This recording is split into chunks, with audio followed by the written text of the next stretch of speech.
Olá, queridos ouvintes da Rádio Mundial, estamos aqui em mais um programa Caminhos da Consciência. Eu, Newton Schultz, junto com vocês, aqui 25 minutos nas ondas da Rádio Mundial, 95.7 FM. E também hoje, né, a Samira lembrou de mim, brincadeira, né? Eu até falei para ela quando eu estava entrando aqui no estúdio, Samira, e aí, quando eu quiser uma live eu peço? Ela, não, vamos já fazer uma hoje. Então hoje estamos ao vivo ali no Facebook. E o Caio hoje trabalhando aqui, né? Então nós estamos com uma live, né? Se você quer ver o clima do programa aqui ao vivo, você entra na página da Rádio Mundial, né? radiomundial.com.br. Ali deve ter um ícone escrito live, não sei, talvez o Caio e o Jean me informem aí. Tem ali um ícone escrito live ou já entra direto? Ah, não, na página do Face já vai direto. Então não é no site da Rádio Mundial, é no Face da Rádio Mundial. Você procura ali Rádio Mundial, página oficial, acredito, talvez seja a primeira que apareça. Nós estamos aqui ao vivo agora, né? Trocando uma ideia.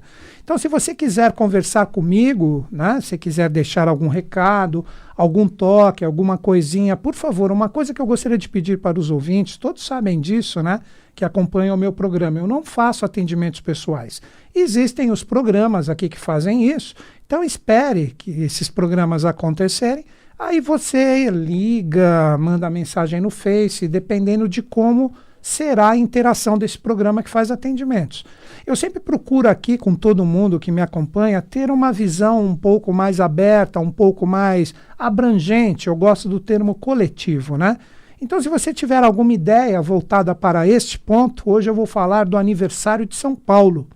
São Paulo ontem, dia 25 de janeiro, fez 464 anos, porque a sua fundação, né, foi no dia 25 de janeiro de 1554, agora completando 464 anos. Então vamos falar um pouquinho dos aspectos históricos, dos aspectos que vão um pouquinho além da história que a gente conhece. Hoje eu vou citar sobre o padre José de Anchieta, especialíssimo esse jesuíta. Vamos conversar um pouquinho sobre ele, que quem não conhece aqui em São Paulo, no litoral, quando a gente está no litoral, tem a subida da serra, e nós temos a Via Anchieta, que serve tanto para subir como também para descer, em homenagem a esse grande ser, né? Então vamos conversar um pouquinho sobre José de Anchieta, vamos falar um pouquinho sobre o apóstolo Paulo, vamos conversar um pouquinho sobre alguns aspectos que a história comum do ser humano normalmente não acessa. Então vou colocar aqui alguns pontos, tá? Que você também, como eu sempre digo no programa, necessariamente você não precisa considerar uma verdade tudo que eu vou falar. São os meus estudos, o que eu acredito, e vou colocar aqui para vocês, tá bom, gente? Então é isso, o Caio já está lá, está no Face, né, Caio? O Caio já está lá. Você vendo a postagem, você escreve ali o seu comentário, informe só o seu nome local, aí o Caio escreve ali, se tiver alguma coisa ele traz aqui para mim no papelzinho, beleza, Caio? Como sempre fez, tá? Então isso, gente, vamos lá. Primeiro ponto que eu gostaria de desenvolver com vocês, 464 anos, se não estou fazendo a conta errada, né? 1554, 2018, nós temos exatamente 464 anos. O número 464, se nós somarmos, isso se chama redução teosófica. Se nós pegarmos os 3 dígitos e fizermos uma soma, nós chegamos no número 14. Então, em relação aos arcanos maiores do tarô, que trabalham principalmente esses arquétipos coletivos associados à nossa evolução, nós temos o arcano 14, que se chama a temperança. Então esse arcano começa a reger a cidade de São Paulo a partir de ontem, até o ano que vem, que nós teremos a regência do número 15, com 465 anos, né? Então, gente, o arcano 14, para a gente ter uma ideia um pouco mais, vou usar esse termo agora, esotérica em relação à nossa cidade, porque nós estamos aqui na Rádio Mundial, na Avenida Paulista 2200, aqui, esquina com a Consolação. Estamos aqui transmitindo esse programa da cidade de São Paulo, né, capital. O arcano 14, ele possui um anjo, né, e este anjo possui 2 taças nas mãos. Na mão esquerda ele tem uma taça de prata que está levantada, derramando e jorrando o seu líquido para a mão direita que tem uma taça de ouro. O que seria esse equilíbrio, essa temperança que representa, que vem da palavra, obviamente, tempero como raiz dela, né? Este equilíbrio representa que todas as realidades do passado, que representa a taça lunar da mão esquerda, está caindo na mão direita, que é a taça do presente para construções futuras. Então, eu acredito, vendo esta mensagem de uma forma bem simples aqui do arcano, né, trazendo um pouquinho só para a gente iniciar o programa, eu consigo ver que muitas coisas do passado que já estão feitas em relação à cidade de São Paulo, que já foram feitas, experiências, etc., elas vão transbordar agora no ano de 2018. Tanto as coisas complicadas e desafiadoras, como também as coisas boas. Então, acredito que nós aqui, paulistanos, né, da Gema aqui, de São Paulo, nós vamos ter praticamente um colher de frutos de muito do que foi feito, principalmente no ano passado, que estava em relação ao Arcano 13. Vamos torcer para que o prefeito saiba lidar com os problemas que serão transbordados e, com isso, crie potencialidades futuras, fazendo coisas legais. Mas isso é só um ponto. O que mais importa para mim representa todos os aspectos que envolve essa cidade especialíssima que é São Paulo, que é um dos corações aqui do nosso país, e a gente bem sabe, principalmente nesse sentido da movimentação da parte do capitalismo e etc., que todos nós estamos inseridos, né? Não tem como nós corrermos disso, né? Então, nós temos a cidade de São Paulo, primeiro, estado. Vamos pensar em estado. Agora, não necessariamente cidade, mas como é a capital, então traz uma afluência muito grande com isso. Nós temos no estado de São Paulo, para que não me corrijam por um erro que às vezes eles acontecem, estamos aqui ao vivo, nós temos o Trópico de Capricórnio passando pela cidade, pelo estado de São Paulo. O Trópico de Capricórnio, ele representa o lugar, vamos dizer assim, ou a demarcação por uma lei maior, aonde chega toda a evolução que ocorreu desde o início da formação da nossa humanidade no Trópico de Capricórnio, que passa ali pelo norte da Índia, próximo ao Tibete, que são lugares também fantásticos, que estão em função ainda, onde nós tivemos o início de tudo depois que começou a nossa etapa evolutiva. Então, São Paulo, tendo como o seu coração principal a capital de São Paulo, tem uma função especialíssima em todos esses aspectos da evolução. Muitas pessoas resolvem, quando vão entrar no processo reencarnatório, vir aqui próximo à região do Trópico de Capricórnio. Mas o local consagrado pela lei está ali no sul de Minas, como eu sempre falo, na cidade de São Lourenço. Ali, se um dia você for visitar o sul de Minas e você for para a cidade de São Lourenço, ali no Circuito das Águas, eu recomendo que você visite, se é aberto ao público, o Templo de Eubiose, que está numa das partes mais altas da cidade. Ali nós temos um templo fantástico que foi erigido em sintonia com todos os valores da era de Aquário, que é esta nova era que se firma a cada dia de uma forma mais intensa, e ali nós temos um obelisco na frente, onde deixa bem claro que toda pessoa que chegar naquele obelisco e ler aqueles dizeres já entra em sintonia com esses valores fantásticos. Então é isso, gente. Primeira coisa, cidade de São Paulo. A gente bem sabe que a gente teve a chegada dos europeus aqui, né? 1500, né? Com Pedro Álvares Cabral, ser especialíssimo também, que continuou um trabalho de transbordo das experiências do Oriente ou do Leste para cá, assim como também Colombo, ligado a toda a missão das Américas, né? Então, quando nós entramos em sintonia com todos esses valores, a gente compreende que os jesuítas ali trazendo toda aquela parte do catolicismo em relação ao povo indígena, que recebeu de braços abertos os portugueses. Claro que nós temos aquele lado pesado dessa colonização, isso sempre ocorre, a nossa evolução ainda ocorre de uma forma extremamente polar, mas os jesuítas, eles tiveram um trabalho fantástico em relação a esta parte, que coube trazer essa boa nova dessa era que já estava firmada em 1500, mas que seria o confronto direto com uma civilização do passado, que era a Atlântida, todos os indígenas, né, podendo colocar em relação aos indígenas, não só o índio brasileiro, todos os índios, de uma forma geral, maias, astecas, incas, todos eles representavam ainda a consciência da Atlântida vibrada, então eles precisavam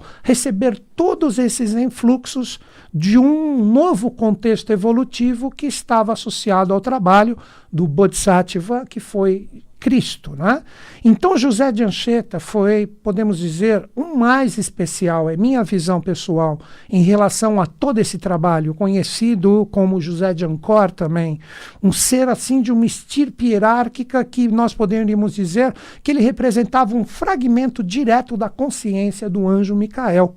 Então, muitas vezes, quando a gente pega os historiadores, ou mesmo algumas outras pessoas que leem e distorcem o conhecimento, tem pessoas que falam mal dele, eu considero isso um erro. Muitas vezes as pessoas colocam ele como um pedófilo, isso é um erro gigante, imenso. Anchieta era quase como se fosse um andrógeno, um anjo aqui na face da Terra.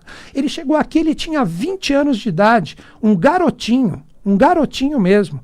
Ele nasceu, se não me engano, em 1534. Então ele era um jesuíta jovem que trazia todo aquele potencial que estava dentro dele no processo da catequização.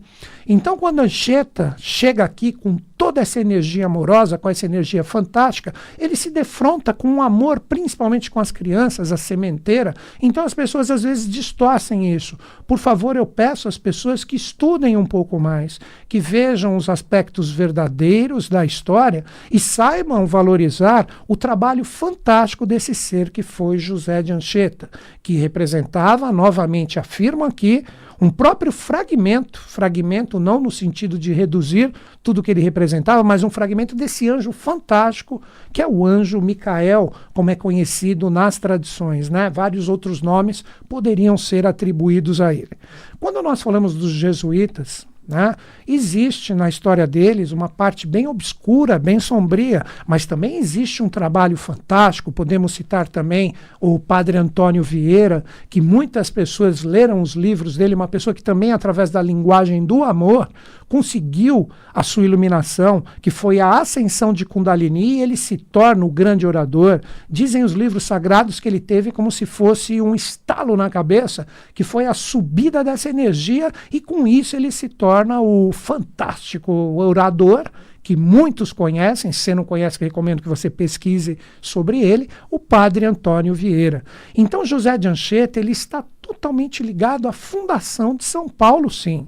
Por isso que eu citei no início do programa a Via Anchieta que nós temos aqui, que faz a ligação do litoral com a parte de cima, onde nós temos a capital, ou São Paulo, né? José de Anchieta, esse ser fantástico, ele fez uma sigla que todo mundo conhece, que é o INRI, que estava naquela tabuleta da Cruz do Cristo, né?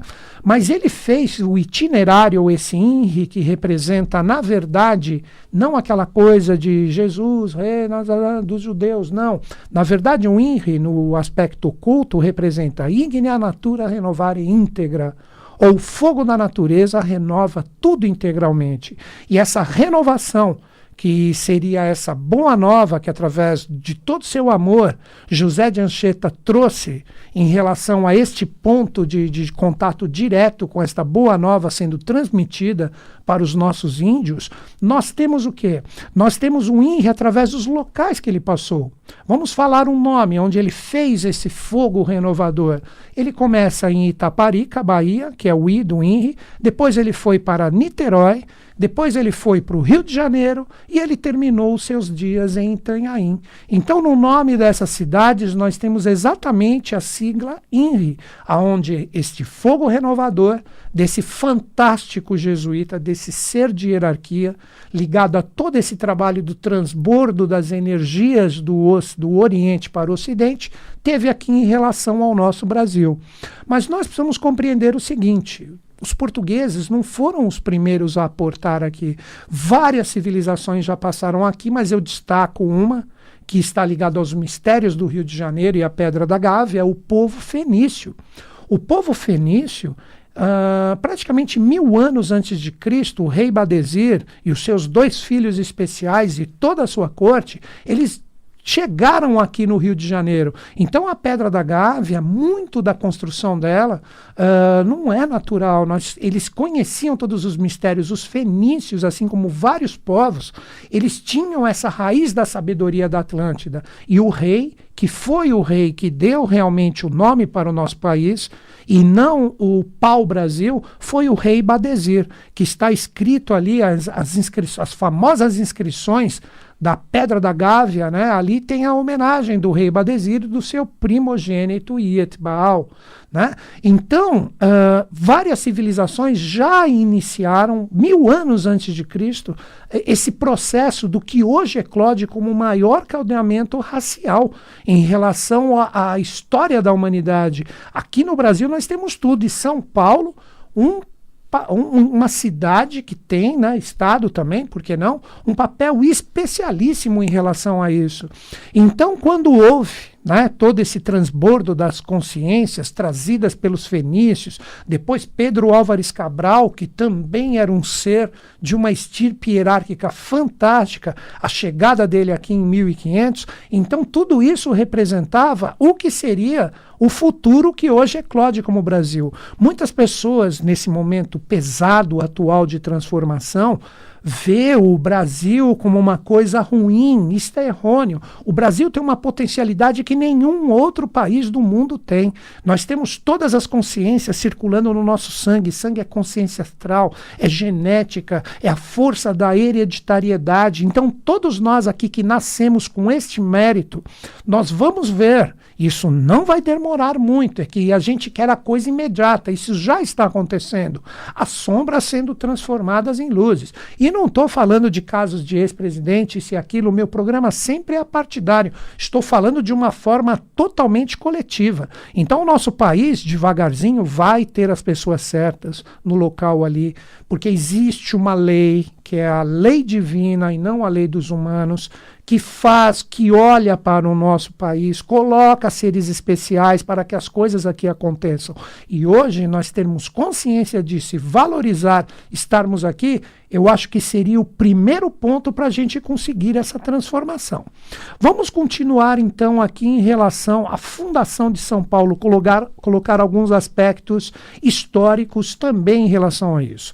José de Anchieta, nós poderíamos dizer que ele foi o ápice de uma tríade que trabalhou em relação a isso. Você colocaria José de Anchieta em cima, colocaria Manuel da Nóbrega de um lado e João Ramalho do outro lado. Estudem o nome dessas pessoas. Inclusive, foi Manuel da Nóbrega que solicitou ao padre Manuel de Paiva que realizasse, depois que subisse a serra, uma primeira missa aqui em São Paulo.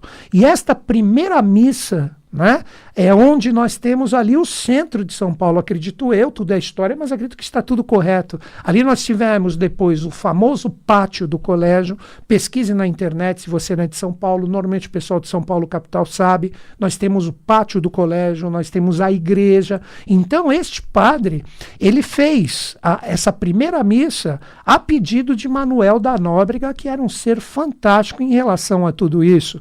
E ali, em relação a esta primeira missa que ele faz, nós temos a fundação da cidade de São Paulo em 25 de janeiro de 1554, como falei no início do programa, se não falhei nas contas, 464 anos de fundação, onde hoje o Arcano 14 rege a nossa cidade por um ano. Mas e agora? Por que ela é chamada de São Paulo? Isso é simples de compreender.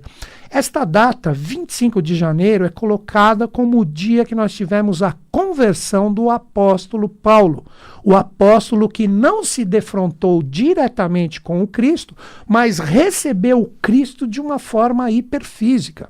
Esse ser, Paulo, né, antes ele era conhecido, ele era um cidadão romano, ele era conhecido como Saulo de Tarso.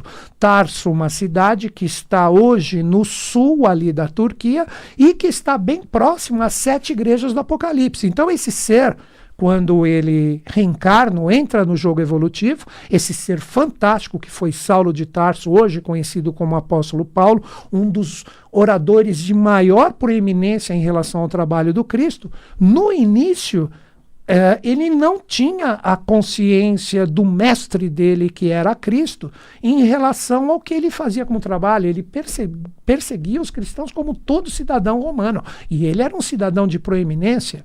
Dizem que ele andava somente com 2, né, centuriões romanos ao seu lado. Mas ele teve, num dos seus momentos da sua viagem, ele teve a aparição do Cristo no seu sentido hiperfísico, e ele ficou cego por 3 dias. Então ele enxergou Cristo, cai do seu cavalo e com isso a cegueira. Mas a cegueira que ia praticamente obrigá-lo a se interiorizar para que realmente ele entendesse o trabalho que ele deveria fazer posteriormente a essa aparição. Então ele jejua, assim como também fica cego para o mundo humano e para o mundo externo, e ele passa a observar as suas realidades interiores. Com isso ele é convertido de Saulo de Tarso para Paulo, aquele que com a força da letra P, que a letra hebraica P, pegando a origem dos hebreus, a 17ª letra está associada a Mercúrio, o poder da fala, o poder de passar o conhecimento adiante, né? Por isso que colocam muitas vezes o sentido da tradução dessa letra, que é a letra F ou P, como você preferir, a letra que representa a boca, a língua, ou o expressar da consciência ou a força do verbo. Então ele é convertido para Paulo e com isto ele se torna esse grande orador. E dizem os anais da história, né, que ele foi convertido no dia 25 de janeiro. Então o padre Manuel de Paiva, novamente repito, associado a Manuel da Nóbrega, que pediu que ele realizasse essa primeira missa subindo a serra, ele coloca o nome da cidade ou a fundação de São Paulo. E José de Anchieta também totalmente ligado a este trabalho. Então, gente, quando nós falamos da nossa cidade aqui, eu digo porque nós estamos transmitindo o programa daqui, existem todas essas forças que estão associadas ao verdadeiro sentido da fundação da cidade de São Paulo.